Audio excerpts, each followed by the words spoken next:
Bienvenidos otra vez a estas lecciones de Historia de la Filosofía, donde hoy toca tratar el segundo tema de la Edad Moderna, segundo tema también del Renacimiento, al que dedicaré esta lección, y tocando en concreto tres asuntos, que son el humanismo, el armonismo y el naturalismo renacentistas.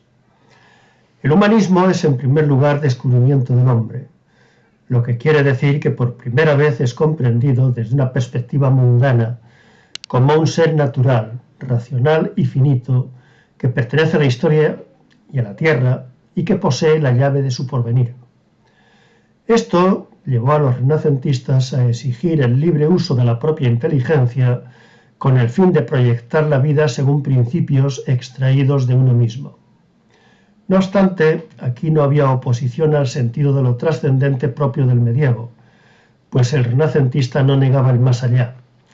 Su naturalismo, del que tanto se ha hablado, no es un naturalismo genuino, pero sí es real, en cuanto que piensa en el hombre como un sujeto insertado por igual en la naturaleza y en la historia, los dos únicos terrenos en donde puede realizarse.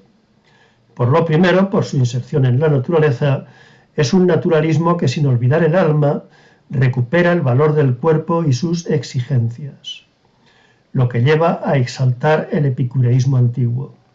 Por lo segundo, inserción en la historia, se recupera el valor de los lazos que un individuo, cualquiera, mantiene con la humanidad, por lo que vuelve a estudiarse con interés renovado la política de Aristóteles. Se prefiere la vida activa frente a la meramente especulativa y se opta por la filosofía moral frente a la física y la metafísica.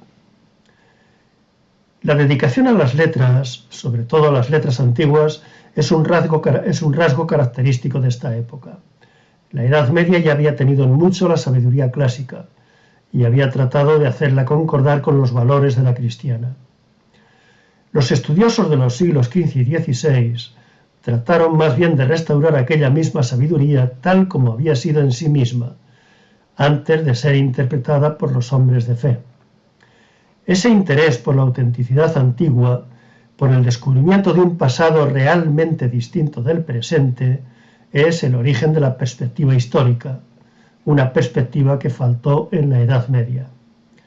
De ahí procedió la necesidad de la filología, pues se buscaba la restauración del verdadero pensamiento de los filósofos griegos, no de su lectura a la luz de la fe.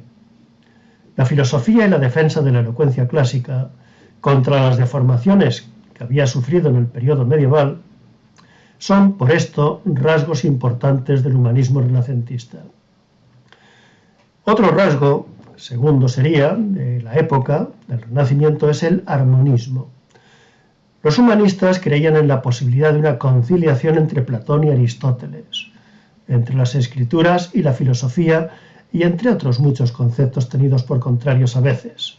También en una armonía entre los hombres. Pensaron que cada época interviene activamente en su herencia cultural, adoptando unos elementos y rechazando otros, en vez de limitarse a recibirla pasivamente. Ellos mismos decían rechazar la cultura del medievo y optar por la de la antigüedad clásica, particularmente por la poesía, la retórica, la moral y la política, porque concedían a esas actividades un valor supremo para hacer a los hombres dueños de sus facultades verdaderas. Otro rasgo, tercero, del Renacimiento fue su peculiar visión de la naturaleza. Ockham había sido el punto de inflexión de la filosofía medieval. Ha podido verse en otras lecciones que después de él pareció agotarse la inspiración, que lo que había sido objeto central de la especulación, lo divino, fue quedando envuelto en bruma. La razón lo declaró inaccesible y se interesó por otra cosa, por la naturaleza.